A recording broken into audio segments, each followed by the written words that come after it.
Hi, my name is Duane. I'm an associate professor at Trinity College Dublin. I've worked now in sustainable dentistry and sustainable healthcare since around 2010, 2011, so a good 14 years. I'm often asked how sustainable dentistry has changed in the last 14, 15 years since I've been involved. And we all know it's been huge, right? I mean, we all know our own perceptions since COVID. When thinking back to the first paper we published in, I think it was about 2011, our carbon footprint paper of Scotland, we got a number of rejections because journals just weren't interested, or they just didn't understand how it was relevant to the healthcare profession, understanding what our sustainability footprint was. But eventually we got it published, and so much has happened since then. We did a footprint of the English dental service that got published as a government publication. And then we wrote our 7 papers on our themed papers and published them in the British Dental Journal. All the stuff that the FDI has done in terms of education and public awareness. And then I think COVID hit, and we all started realizing that the world is not an invincible place, right? And that we have to work with the planet to live on it. For future generations. Why is sustainability in oral health important? I think it's important because in dentistry and in healthcare generally, we focused initially on health outcomes, right? And making sure that we as healthcare professionals could do the best for patients in terms of maximizing their health outcome. Then, of course, as money became tighter in healthcare systems and healthcare systems became more and more expensive to run with lots of complex technology, we started focusing on cost. So then we were starting to focus on health outcomes and cost. Increasingly, we need to also start thinking about not only its impact financially, its impact on health, but it's also impact on the environment. And so all the resources that we use, we need to think about. And we also need to think about how we design a healthcare system and how that impacts on patients' travel and even the staff that we work with. How far do they come? And how are these people traveling to our practices? So it is actually quite important in terms of how we practice dentistry that we also think about the environment, and we think about all of these interweaving parts. The other thing that we're focusing on quite a lot over the last few years is prevention, right? So dentistry can be a little bit focused on just like finding a particular disease, caries, periodontal disease, whatever, and treating it. But we need to go back, right? We need to go back to understand why the caries is happening, why the gum disease is happening, and we're increasingly starting to talk about the environmental benefits of prevention, whether it be simply toothbrushing at home, a toothbrushing program, and this, of course, is the most environmentally friendly prevention ever, water fluoridation. And we're also noticing the focus on prevention coming out in our publications and the work that the FDI is doing, etc. Prevention is pivotal, and it's actually the most pivotal thing we can do in sustainable dentistry. One of the things that I've done quite a lot over the last maybe 7 or 8 years now is to focus on life cycle assessment. Life cycle assessment is a methodology where we track a system or a product or a series of products or all the things that make up a system, and we track them from when they are created. That could be when they're grown in a field, or when they are extracted from the ground in terms of fossil fuels.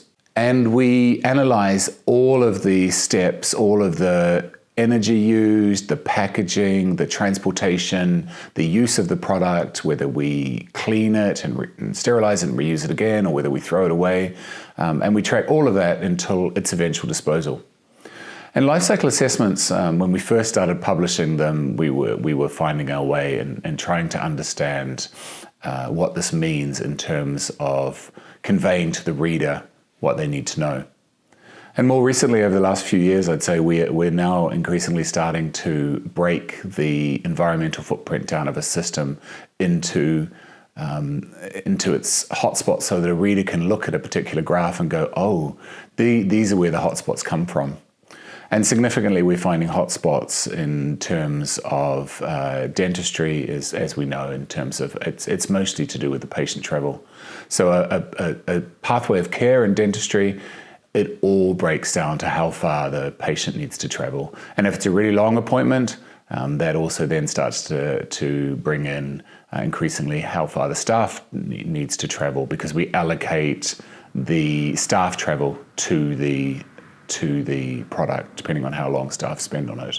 Actually, in dentistry, the procurement part of it, the things that we buy, is really quite a small component. So the main things to think about if you're involved in sustainability is how do you reduce patient travel. We were lucky enough 2 years ago to be awarded a European Union Horizon grant to look at the sustainability of a particular element of healthcare. Because of all the work my team's been doing on life cycle assessments, we put together a group of people, and we're collaborating actually on how to reduce the environmental footprint of kidney care. And people ask me, is there any relationship between what you're learning in kidney care and dentistry? And it's actually quite interesting, because the proportions are different, right? The patient travels less, the staff travel is less. But what we're showing, what we're finding out in kidney care is the huge environmental impact of procurement. And that also has implications for dentistry, because to reduce your environmental footprint of the item that you buy, you really need to have a close relationship with the manufacturers. We're finding that most of the impact is coming from what the product is made of, whether it's a virgin product or whether they're using recycled products to make it. That significantly reduces the footprint if it's recycled products. Also, the transportation, if it's flown, it's generally a no, and you shouldn't be really ever using products unless they're in an emergency, for example, COVID, products that are flown in. But then, so the transportation is important. It can be a few percents, or even up to 10% of the product if the product is really heavy. And we are all guilty of moving heavy products around the country or around Europe to purchase. So again, the lighter the product or that you can use, and again, there's conversations there about using concentrated products that we can make up in the dental practice in terms of cleaning agents, etc.